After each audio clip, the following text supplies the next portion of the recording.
وای پشمام به حق چیزایی ندیده.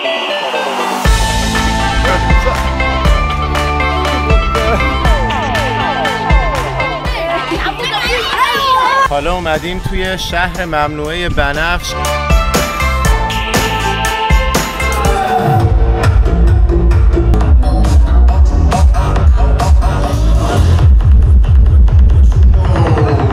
صبح روز ششم اولین فعالیتمون این قایقای نارگیلیه. چرا بهش میگن نارگیلی؟ چون شبیه پوسته نارگیله. بعضی هم بهش میگن بسکتبال. یعنی میشه سبدی. ولی خب بیشتر به نظر من شبیه پوسته نارگیله. بعد اینجا تو ویتنام یه فعالیت خیلی جالبه به خاطر اینکه توریستا میان اینجا و اینا مثلا حدود 45 دقیقه میبرنشون اینجا میگردوننشون و اینا. بعد اینو میچرخونه که مثلا توریستا حال کنن. ولی توی این نوع قایق آروم میچرخونه. چطوری جونته؟ یه قایقای دیگه هستش که بلندتره، اونا خیلی تند میره. حالا شاید امروز اونم امتحان بکنیم ببینیم چجوریه. راننده اون خیلی بامزه است. 파도 소리 가득한 검은 돌길을 따라 걷다 마주한 و کله سهر اومدیم که ما الان تنها قایقیم توی آب، وگرنه یکم دیرتر بیای اینجا کلی آدم توی این رودخونه داره این فعالیت رو میکنه. یه نفر دیگه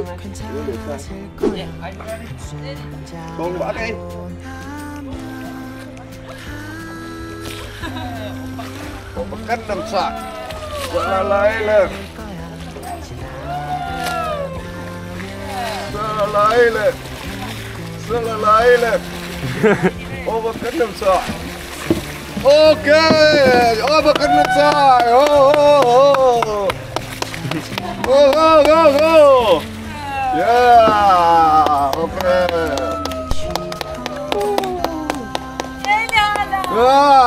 Go. حالا نوبت حسین شد. Selalayla. O bakınım sağ. O bakınım sağ. Wow. Go.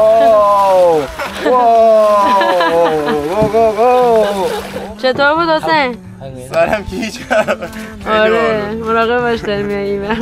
خیلی تجربه خوبی بود. اصلا فکرش نمی‌کردم انقدر باحال باشه. آخرش البته سرم گیج رفت ولی همونجا انقدر کیف کردم و ذوق کرده بودم که دیگه نگم. نظرت چی بود؟ آره واقعا جالب بود. دیدی بس صف میچسبیدی حسابی؟ آره من می‌خواستم این دوربینه رو ببرم بگیرم بالا، اینجوری از بالا ازم فیلم بگیرم. نمی‌شد اصلا. 드넓게 펼쳐진 이곳에 마음을 두고 کلا این رودخونه این قسمتی که داریم میرین تمام درختایی که اطرافمون هستن درختای نارگیله. ببینید چقدر قشنگ اینا رو مرتب و قشنگ درست کردن و اینجاها گذاشتن. آره میگه که همین جوری هم ازش نارگیلا میفته تو آب و این نارگیلا میتونن چندین سال توی آب شناور باشن و بدون که خراب بشن. چندین سال؟ حالا نه چندین ماه ببن. آره چندین ماه میتونن روی آب معلق بمونن بدون که خراب بشن. بعد راحت میگیرن اینا بازش میکنن و میخورن.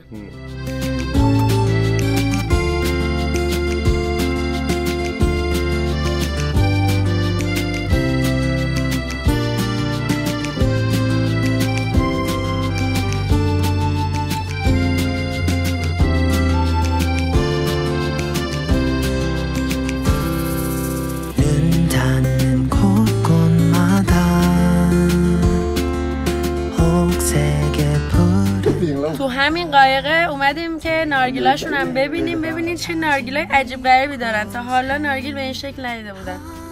خیلی عجیبه. نگاه همینجوری پره. چه آهنگی. اسپیکر رو ببین. اسپیکر هم طرف آورده تو قایقه.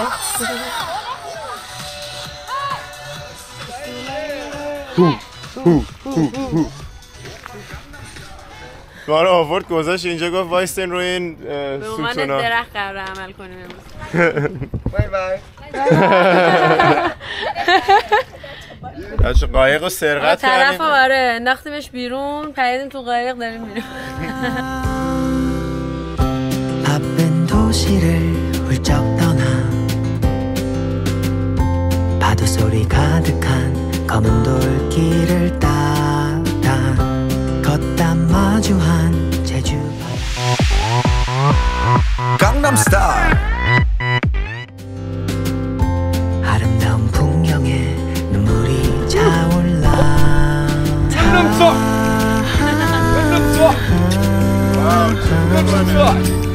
괜찮아질 거야 숨 자고 나면 چه ترافیکی شد.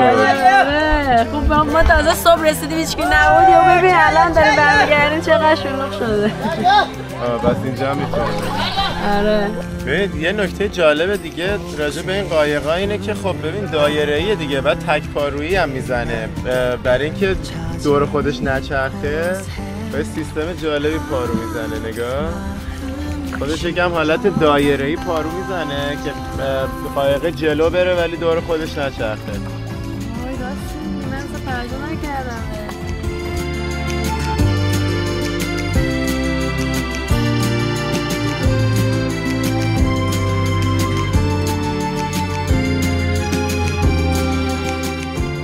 الان رسیدیم به شهر دننگ که سومین بزرگترین شهر ویتنامه. یه توقفی داشتیم، توقف کوتاه که این دهکده مرمر رو ببینیم. تمام این سنگایی که میبینین از مرمر درست شده و به خاطر اینه که کوههای مرمر نزدیک اینجا هستش و اینا میان ازش مرمر میگیرن و توی ساخت مجسمه ها استفادهش میکنن. الان میخوایم بریم داخل این مغازه رو ببینیم. یه چیز جالبی که تو ویتنام هست اینه که کلا هر دهکده‌ای انگار به یه چیزی معروفه و همشون با همدیگه اون حرفه رو میگزینن و انگار که دیگه متخصص میشن تو همون حرفه و دیگه همه میدونن که برای چه کاری، برای چه جنسی باید کجا برن. الان مثلا اینجا که دهکده مرمره، تمام مغازه‌ها پشت سرم مرمره. قبلش هم که یه شهر نجارا رو دیده بودیم که اونم همشون پشت سرم مبلمان میفروختن. اینجا هم نگاه کنید کارگاهشون.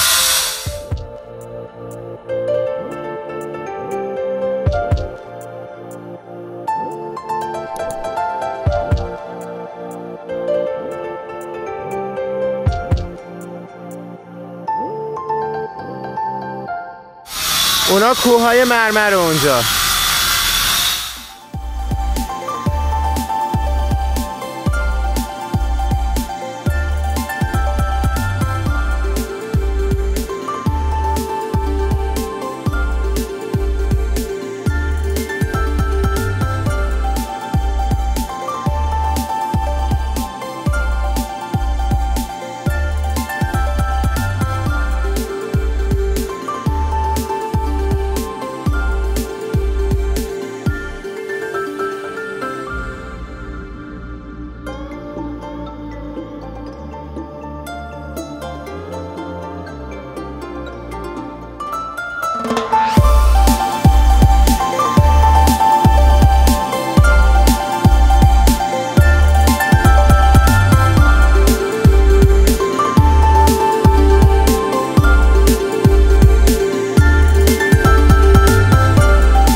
وای پشمام، درق چیزای ندیده، مبلمان مرمری داره اینجا. من که برام خیلی جالب بود، نمیدونم شما قبلا دیده بودین یا نه.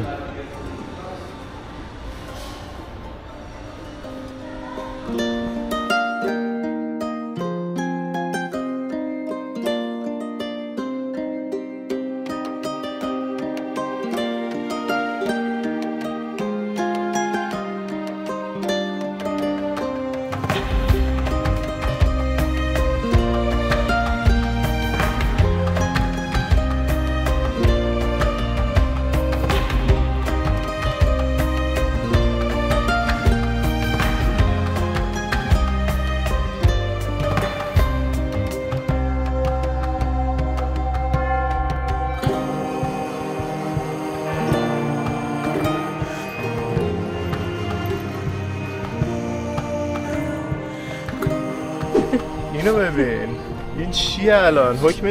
حکم این چیه به نظرت؟ این نکار رو بس کرده میخواد تعمیر بشه. اینجا ببینید چه چیزایی گذاشتن خدایی. این مجسمه ها قشنگ واقعا اینا یکی همینجوری مجسمه های بی‌تربیتیه که اینجا ما میبینیم. آره این ولی خیلی قشنگه. این بچه‌شو داره نگاه میکنه. اینا که خیلی دیگه روم به دیوارن. این اوردی دستشو گذاشته. تایی اینجوری هم گذاشته. اوه این یکیو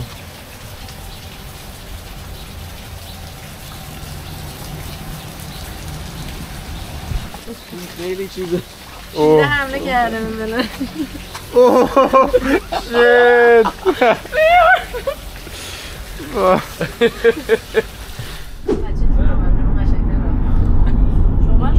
این جاده بین دانانگ تا هوه هست در قسمت مرکزی کشور که کنار اقیانوسه. انداخت تو جاده ساحلی که بتونیم بیشتر فیض ببریم از مسیر، وگرنه یه جاده نزدیک‌تر هم بود. نگاه اون پل شبیه اژدهای اون پشت. اوه پشتیه. سر اژدها هم میبره. آره اونی که اون پشته، نه اینی که این جلوه.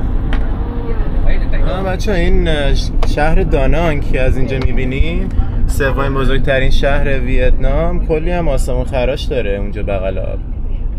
از هانوی یه ذره مدرن‌تر به نظر میاد. از اینجا میتونیم بافت شهر دانانگ هم ببینیم. اینجا کل اژدهاست. نگاه کنید سر این ور اونورش، اون ورش سر اژدهاست، این ور تهشه. خیلی بامزه است. یه پل دیگه. اینم که سومین بزرگترین شهر ویتنام و فوق‌العاده شهر مدرنیه. از شهر هانویی که پایتختشه مدرن تره. یه چیز جالبی هم که توریدارمون گفت این بودش که 9 شب شنبه ها از دهن این اژدها آتیش میزنه بیرون به مدت 15 دقیقه. چقدر جالب.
اومدیم بالای این تپه توی یه کافه وایستادیم، یه توقف کوتاه. نگاه کن چه منظره ای داره. هایون پاس شبیه اسمای لورد آف the رینگزه.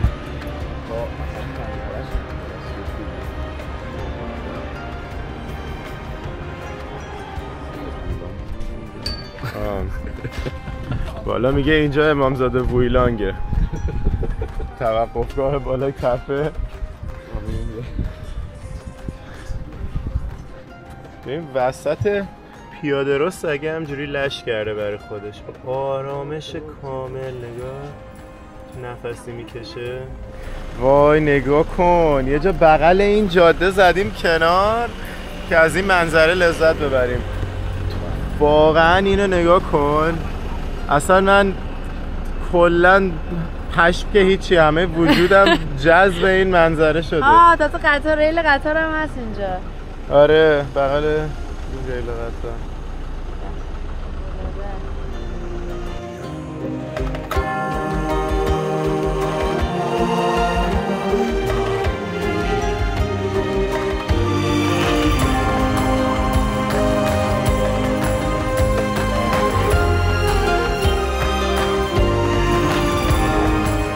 اینم یه کافه همینجوری کنار جاده‌ای به اسم لگون. اینم همون لگون یا دریاچه‌ای که کافه اسمش ازش گرفته. کالکتر پولای کشور مختلف رو جمع میکنه. گفت مال پول ایرانی رو دارین؟ کجایی هستی؟ ایران. من ندارم پول ایرانی، میتونی بدی؟ گفتم Uruguay. Is a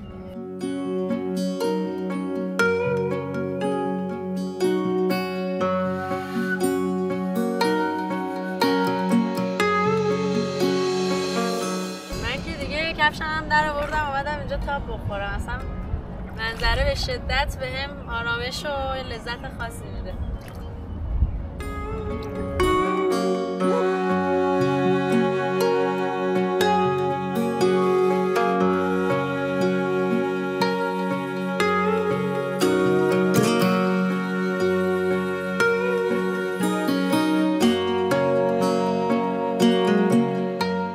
بچه‌ها من تو کیفم یه یادگاری 20 پسوسی مکزیکی داشتم. گفتم چون ما که مکزیک زیاد میریم آوردم دادمش به این آقا که کلکسیون داره.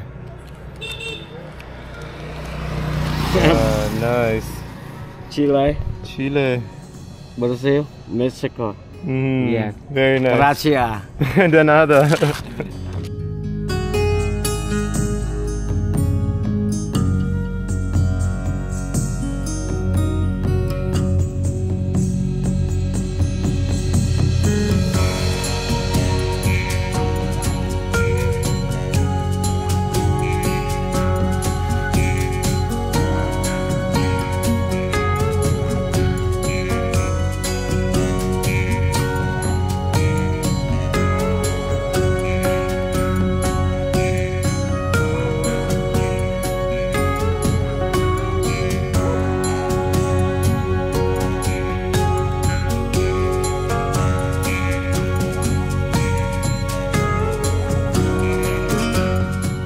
حالا رسیدیم به شهر هوئه، یه شهر نسبتاً کوچولوئه و کمتر پیشرفته است نسبت به بقیه شهرهایی که تو این سفر دیدیم و قراره ببینیم.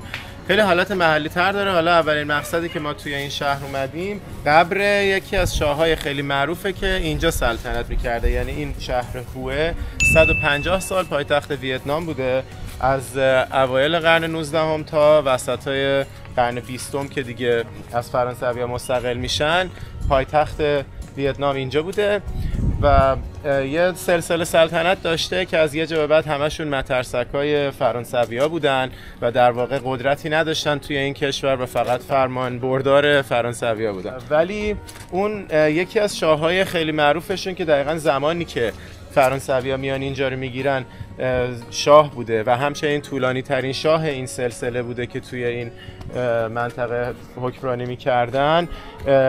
قبرش اینجاست و همچنین محل عبادتش اینجاست. اون میاد اینجا رو برای خودش پیدا میکنه چون معتقد بوده که مثلا زندگی دائمی بعد از مرگه، چون زندگی این دنیا موقته. به خاطر همین می‌خواسته یه جای خیلی خوب رو پیدا کنه برای قبرستون خودش و تو زمانی هم که زنده بوده در حین اینکه اینجا ساخته میشده به عنوان قبرستون دائمیش اینجا محل عبادتش بوده. هم معبد داره هم قبرش اینجاست. این جزیره که وسط دریاچه میبینین این محل شکارش بوده، مثل اینکه توش پر خرگوش بوده میرفته اونجا برای خودش شکار میکرده. یه سری جای دیگهش مثلا محل پیاده رویش بوده. کلا برای خودش یه دونه مجتمع ساخته بوده که تو وقتی زنده است حال کنه و عبادت کنه، وقتی هم مرد دیگه کلا اینجا بمونه. حالا این شاه خیلی با فرانسوی‌ها مقابله میکنه، باشون میجنگه، 10 سال با فرانسوی‌ها میجنگه، ولی دیگه در نهایت وقتی که میمیره کسایی که بعدش میان دیگه تبدیل میشن به مترسکای فرانسه. خودش از خودش بچه نداشته، یعنی نازا بوده، 20 سالگی آبله میگیره و درمان میشه، ولی مثل اینکه دیگه همون آبله باعث میشه که نازا بشه. 104 تا میسترس داشته. آره یعنی حرم سراش در واقع 104 نفر بودن. از مال دنیا هیچی اون کم نداشت، 4 تا زن عقلی و 40 سیغه داشت.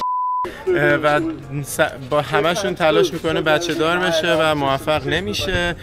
در نهایت مجبور میشه بچه‌های داداشش رو اداپت کنه که اونا بعدش بتونن شاه بشن، ولی اونا دیگه همه میرن میافتن تو دام فرانسوی‌ها. یکیشون که مخالف فرانسوی‌ها بوده فقط 3 روز حکمرانی میکنه و بعد فرانسوی‌ها دستیسه میچینن و کلا زیر پاشو گلیم از زیر پاش میکشن و کسایی که بعدش میان فقط اونایی بودن که با فرانسوی‌ها حسابی همکاری میکردن.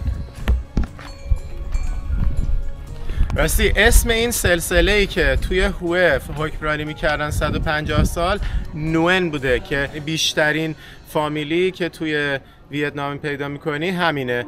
خیلی بیشترین اسم و فامیلی که پیدا میکنی اینه، با NGUYEN هم نوشته میشه ولی خیلی تند میخوانش، نوئن.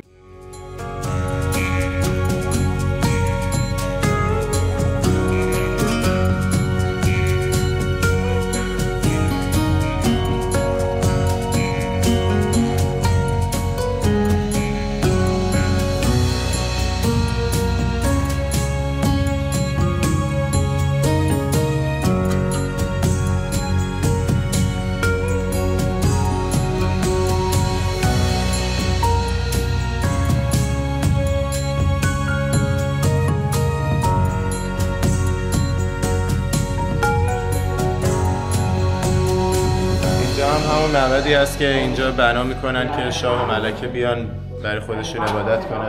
بعد یه دونه عکس اونجاست، یه نقاشی اونجاست که یه شعر بالاش نوشته. اون شعره رو ملکه خودش نوشته. ملکه اینجا وقت آزادش همجوری برای خودش دوست داشته شعر بنویسه و این شعر مال اونه.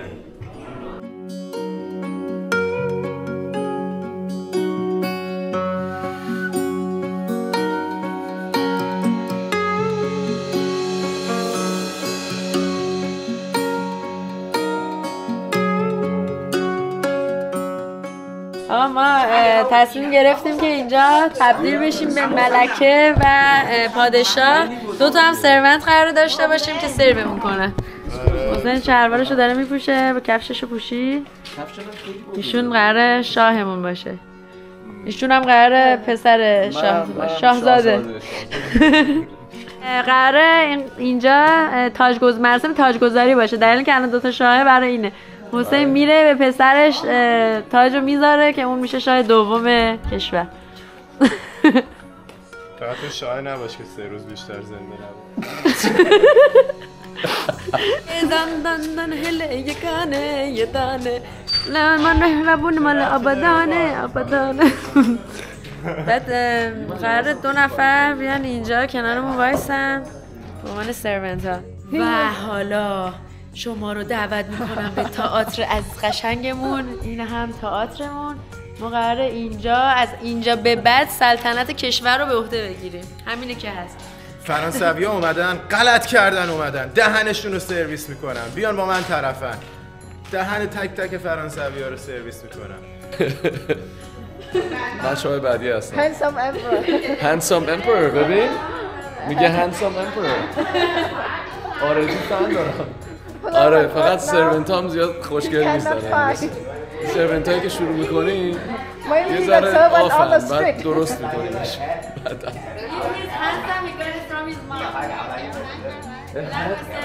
Handsome servant. پسرم بعد از مرگ من تو شاه این مملکت خواهی. مرسی پدر. حواست باشه دهن فرانسوی‌ها رو سرویس کنی. اگه بگیرنت روحمو از اون دنیا میفرستم پارت کنه. مرسی فرانسوی‌ها رو تو نشی مترسک فرانسوی‌ها. حتما. اینجا مراسم تاجگذاری داریم.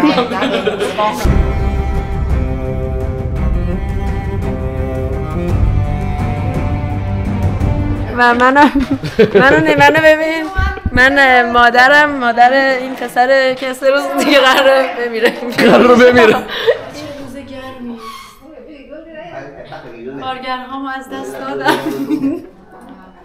ما تازه فهمیدیم که از این آخه کجای دنیا شاه متاسفانه کوینو چیز میکنه باد میزنه رفته خودش اصلا مسئول باد داشتیم تو بزنه. باید بلندشون رو باد بزنی. تاریخ ویتنام رو تحریف کرده این خانم ملکه. این معبد هم برای مامانش ساخته بوده.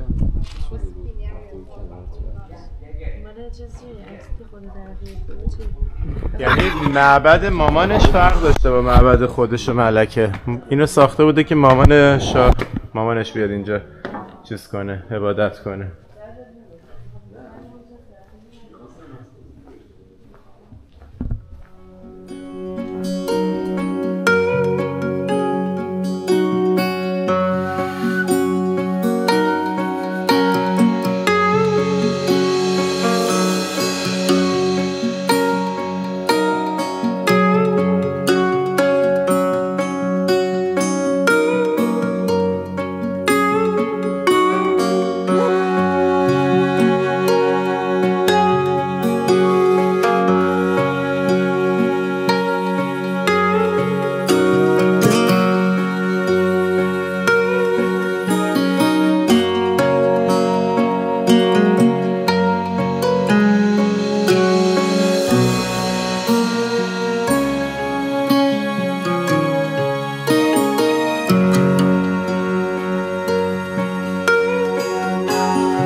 قبر شاه رو میبینیم، ولی این به صورت نمادین درست شده به خاطر اینکه گفتن وقتی که اینو خاک کردن، شاهو خاک کردن با جواهرات و اینا خاکش کردن، واسه همین نمیخوان که کسی از عموم بدونه که این قبر دقیقاً کجاست که نخوان برن ازش توضیح بکنن. برای همین اینجا جای دقیقش نیستش، میتونه هر جایی توی این پراپرتی بزرگ باشه، این زمین بزرگی که ما الان وارد شدیم.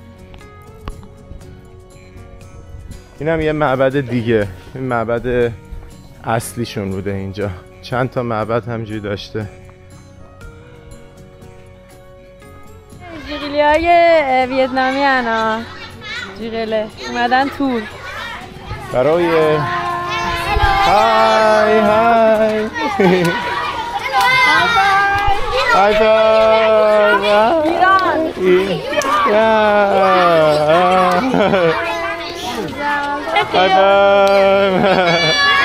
خوشحال شد گفتیم ایران. Where are you from? ایران.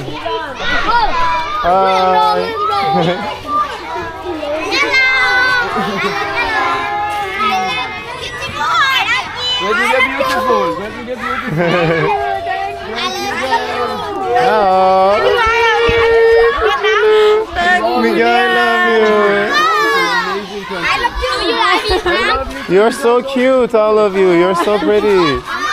آقا اینا همشون انگلیسی بلد بودن که خیلی خوب حرف می‌زدن.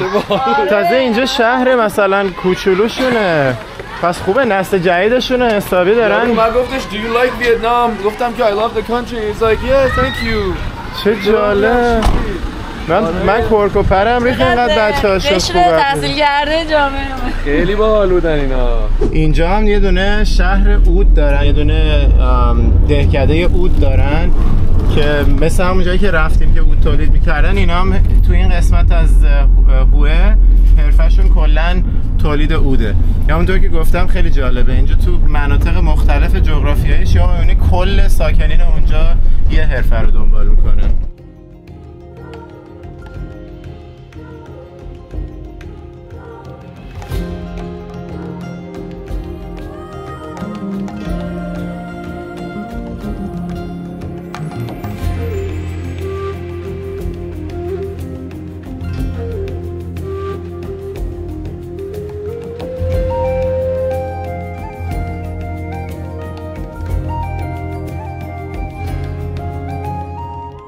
ببین اینا چقدر های هلو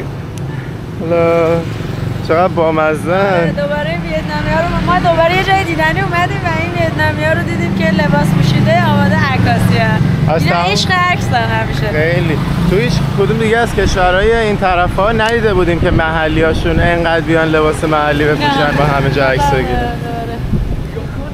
حالا اومدیم سیتادل که در واقع قلعه سلطنت پادشاهی این شهر هستش. زمانی که اینجا پایتخت بوده. اینا هم که میبینین این توپا 11 تن وزن دارن و هر کدومشون 1 سال طول میکشیده بسازنشون. همه اینا رو هم با برنز و با پاک آب کردن اسلحه های دشمنایی که ازشون پیروز شده بودن اینا رو میساختن. بهشون هم میگن مقدس، میگن توپای مقدس، چون 4 تا این طرف گذاشتن واسه 4 فصل سال، 5 تا اون طرف گذاشتن برای 5 تن، برای 5 تن برای 5 تا المان حیات و جمعش میشه 9 و 9 براشون عدد مقدسه.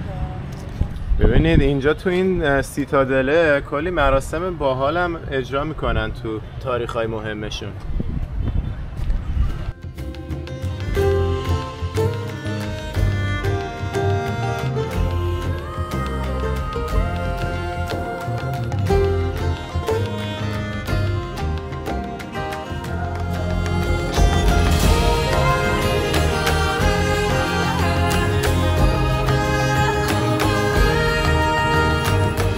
ما الان توی دروازه اصلی شهر امپراتوری قرار داریم، یعنی اومدیم طبقه بالای دروازه، از زیرمون فیل رد می شده وارد اینجا می شده.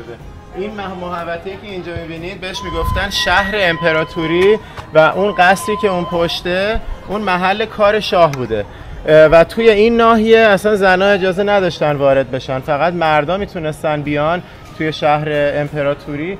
ولی دقیقاً پشت این ساختمون شهر ممنوعه بنفشه که محل زندگی شاه و ملکه و حالا مثلا همون حرم سراش و اینجور چیزا، خانواده‌اش کلا توی اون شهر بنفش شدن. ولی چون زنان نمیتونستن وارد اینجا بشن، کلا زنان مجبور بودن از اون در پشتی برن وارد قصر محل زندگیشون بشن. شهر ممنوعه بنفشش که حالا الان مخروبش فقط هست، قبلا این شکلی بوده. ما الان توی این دروازه قرار داریم، این محل سلطنت شاه بوده و اینم که شهر ممنوع است که زندگی میکنه. اینجا شاه میومده وای میستاده برای مردم سخنرانی میکرده.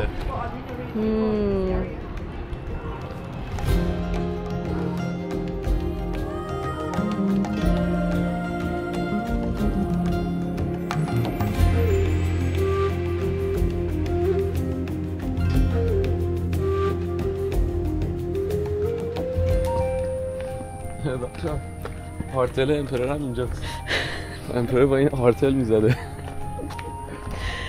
اینم معبد عبادتش، حیوانای مقدسشون اینجا میتونیم ببینیم، اژدها و یونیکورن که همون سگ شیره با لاک پشت و ققنوس.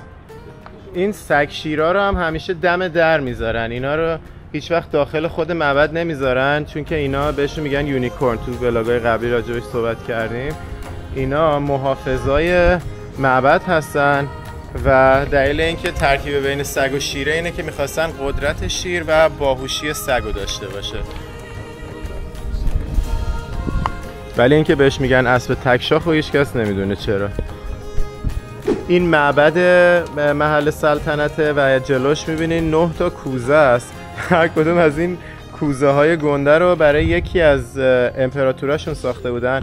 البته که این سلسله 13 تا امپراتور داشته، ولی همونطوری گفتیم بعضیاشون خیلی سریع برکنار شدن، مثلا یکیشون 3 روزه از کار برکنار شد و فقط اون 9 تایی که یه مدت زمان خوبی به اندازه کافی حداقل اینجا بودن که یه گلدون براشون بسازن اینجا هستن و سایزاشون فرق داره بر اساس اهمیت اون امپراتور. سایزهای مختلفی ساختن. این که از همه بزرگتره مال اولی بوده. داخل معبد نمیشه فیلم گرفتیم، بیرونش رو تماشا کنید. اینجا هم دروازه زنان بوده که جایی که پادشاه می اومد و زناشو وارد میکرده. خب از اون قسمت اصلی نمیتونستن وارد شن. این همون در پشتی است که زنا از آره دیگه. خب تا الان جای مختلفی که میرفتیم میگفتیم مثلا معبدن و اینا اکثرا محلی بودن که میرفتن برای بزرگداشت گذشتگانشون و این قسمت محل بزرگداشت زنان مهم سلطنت بوده که کشته شده بودن، ملکه یا مثلا کسای دیگه از زنان بالا رتبه. و کلا تو آیینشون اینجوری بوده که مثلا آدمای بالا مقامی که میمردن براشون ارج خاصی دارن و به خاطر همین میارن میذارن تو عبادتگاهشون یا براشون عبادتگاه میسازن که آدم بتونن بیان از روحشون قدردانی کنن و در واقع اینجوری نیست که مردشون رو بپرستن، اینجوریه که یعنی اینجا شبیه معبده، شبیه همون مثلا حالت پرستش و عبادت داره، ولی در واقع دارن از اون روح‌ها بهشون ادای احترام میکنن، به گذشتگانشون، اونا رو به عنوان راهنماهای مسیر خودشون قرار میدن و میان ادای احترام میکنن که خودشون هم بتونن مثلا مسیری که اونا طی کردن رو طی بکنن. یه همچین حالتی داره مثلا.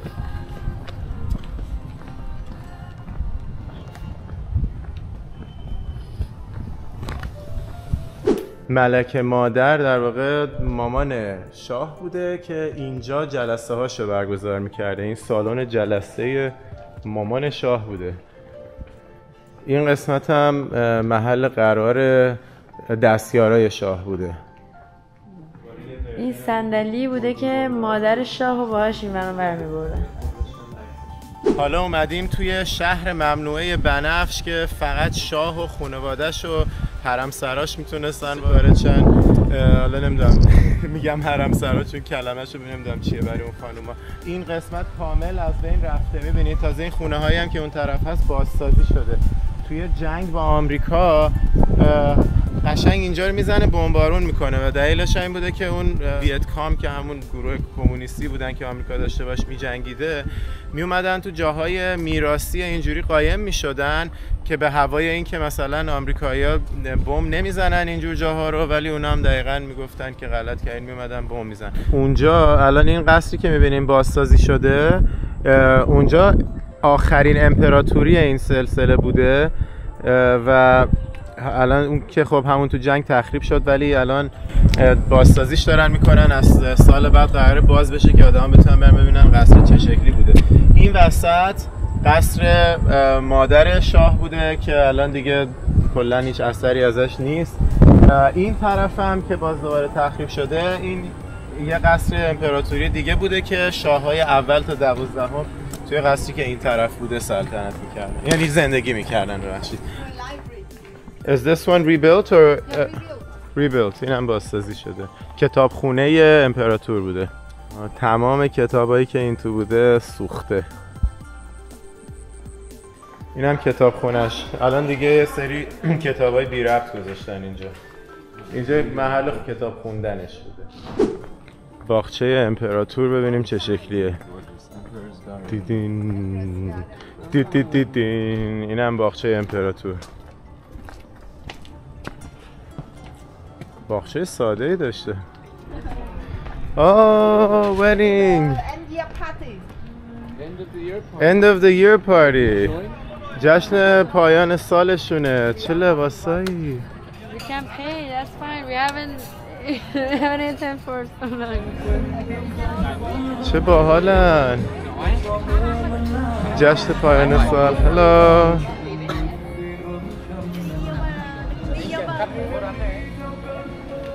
باحال میشد اگه می اومدیم اینجا تو این جشنشون شرکت میکردیم. میگه اینجا قدیمی ترین تئاتر ویتنامه. کل کشور 1826 ساخته شده و برای مراسم دولتی بیشتر استفاده میشه. الان اینجا هم که الان دیدیم یه جشن دولتیه.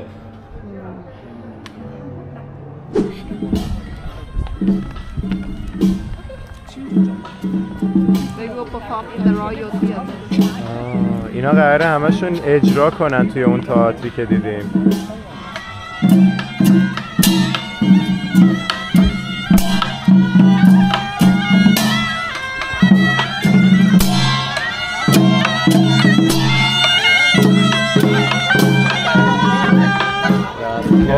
اینم مهمونای برنامه.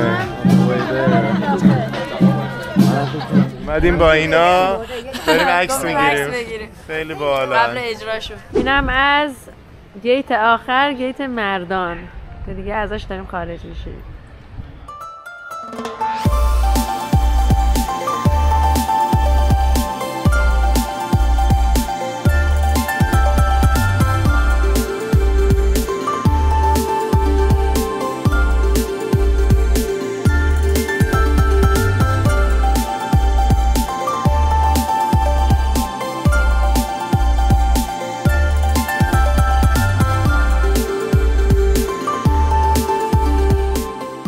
حالا آوردن رسوندنمون هتلمون.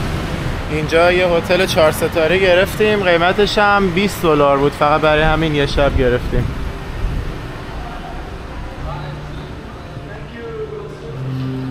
هتل بعدیمون بهمون ویلکام درینک چای میدن، چای سرد. Thank you. این یکی هتل 4 ستاره است و خیلی هم ترتمیزه داخلش. اینم از قسمت منظره بالکنش رو به شهره. وسایلمون رو گذاشتیم تو هتل و یه استراحت ریزی کردیم، اومدیم بیرون قدم زنی. چه کاپشن پوشیدی تو؟ مثلا چیز باد میاد و من همون کردم دیگه، موهام ریسه، گفتم خودم حسابی بپوشم. اینجا بغل این رودخونه است، اینجا هم باز دوباره یه رودخونه خوشگل داره که جلوش آدما میان اینجا برای خودشون بدمینتون بازی میکنن. این هم یه دونه ساختمون خوشگل اینجا، فکر کنم روش نمایش‌های عمومی پخش میشه. آقا بیا ویت بود، بیا هانوئی بود، بیا سایگون بود، ولی بیا کون دیگه ندیده بودیم.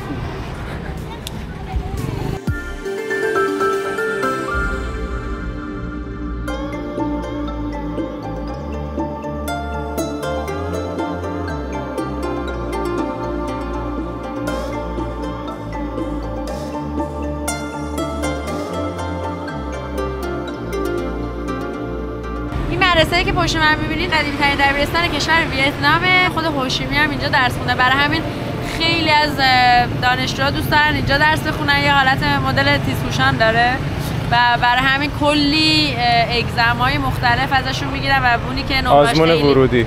آره آزمون ورودی ازشون میگیرن، اونی که نمرش خیلی خوبه میتونه اینجا درس بخونه. این وینکام پلازا یه دونه مال بزرگ توی این شهر و یکی از جاذبه‌های اصلیشه.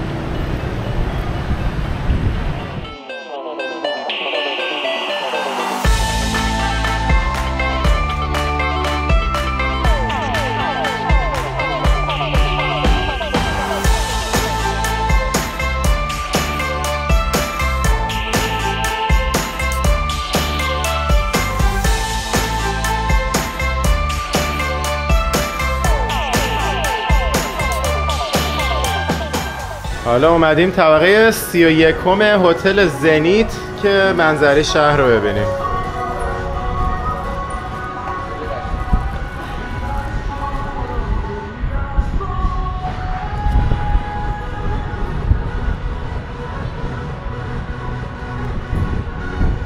این هم از شهر هوه.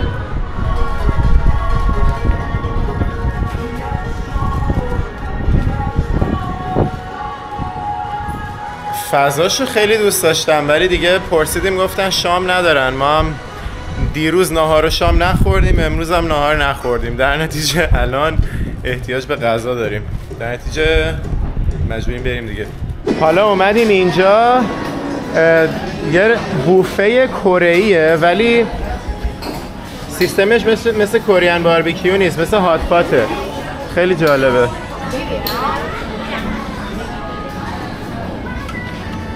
اینا رو بعد پر بکنیم. غذا خاممون رو میریزیم تو این، بعد میبریم سر میز میپزیمش. این وریا همه غذاهای پخته است، میز اینور، میز اونور غذاهای خامه. فعلا راند اول گوشتامون رو آورد ریختیم این تو که آروم آروم بپزه. یه دونه میز اون طرف داره که یه سری از غذاهامون که میتونیم بپزیم اون بره، ولی اصلش خودش میاره سر میز. اینا رو گذاشتن برای سس، اگه بخوایم سس برداریم اینا رو استفاده میکنیم. بعد دیگه هرچی غذا آماده شد تو اینا میریزیم میخوریم. غذاهای آماده این توه، غذاهای خامو که میریزیم این تو. بعد نگاه کن یه کشو هم داره همه میزا باز میشه، این دو چیزا همه میشه. قاشق چنگال و چاپستیک هم بشین. اینجا هم یه دونه سطح اشغال داره. اگه اینم خیلی بامزه است. البته خب این غذاها خوردنش با چاپستیک هم یه حساب دیگه‌ای داره. نودل خوردن با این خیلی سخته. آره واقعا با نودل نمیشه دیگه. آدم سیر میشه قبل از اینکه مثلا به غذاش برسه. سلامتی. اینجا رو ببینید چی داره میپزه این وسط. گوشت کره‌ای. همه چی توشه، گوشت و نودل و سوسیس و همه چی. کراب و خرچنگ. آره خرچنگ. منم اینجا کیمچی برداشتم که خیلی دوست دارم و این نیکا از بوش خوشش نمیاد. برای منم بگم بیاره. حالا اومدیم خیابون واکینگ استریت هوه که ببینیم نایت لایف اینجا چه خبره.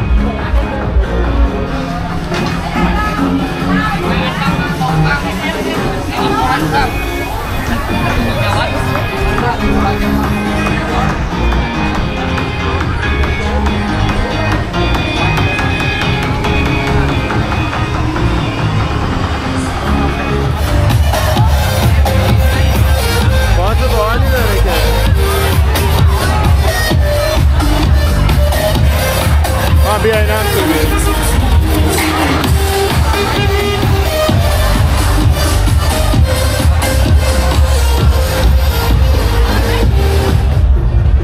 اینجا یه کلاب داره.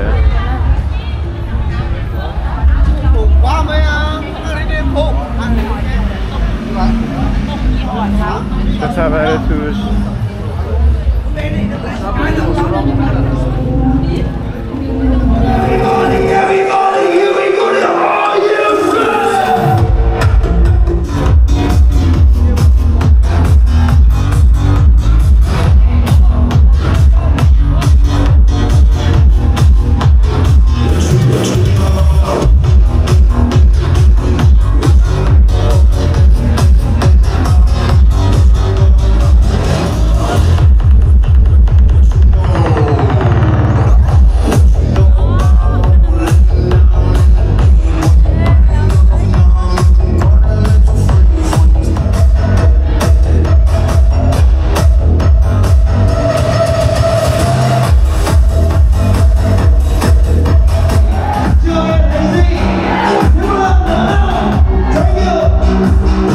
اومدیم یه فرودگاه خیلی کوچولو توی همین شهر هوه که تا همین 2-3 روز پیش هم نمیدونستیم اصلا اینجا فرودگاه داره. هماهنگ کننده برنامه‌مون بهمون گفتش که از فرودگاه هوه بگیرین. گفتم اینجا فرودگاه داره. 8 تا دونه گیت کلا داره و خوشحالم که یه دونه از این لانجا هم داره. لانجش هم قشنگه، هم دیوارش قشنگه، کلاهای ویتنامی داره به من چرا. صبحونه ناهارمون رو همینجا میزنیم و میریم شهر هوچیمین که مدرن ترین شهر کشور ویتنامه، سایگون سابق. آقا چقدر خفن، نگاه کن اینجا غذای محلی این شهر رو داره، بونبو. این راهنمامون کلی داشته توضیح میداد که میرین هوه میتونین بونبو بخورین، اینجا خیلی مخصوصه و اینا، و ما نخوردیم دیشب. دقیقاً الان تو این لانجه میتونیم بزنیم. بونبو مالی هم داره. این بونبوه، اینا بونبوه. بعد اینو بریزی توش، اینو برمیداری، این آبه رو میریزی توش میخوری. اینم از ویت جت که داریم سوارش میشیم. ببین این فرودگاه ریزه میزه‌ای که این دفعه اومدیم حتی از این با این راه هم میره تو هواپیما، برخلاف قبل که با اتوبوس و اینا میرفتیم. جالبه ها. هرچی فرودگاه ریزه میزه‌اش همه چی داشت، خیلی هم شیک و بیکتر بود. دستاشون رو ببینید چقدر قشنگه، خیلی مرتب و شیکه. در ولاگ بعد در خدمتتون هستیم. در ولاگ بعد بدرود. اگه سابسکرایب نکردین حتما سابسکرایب کن که ولاگای بعدی رو از دست ندید. خداحافظ. بالا هم میاد. بالا هم میاد.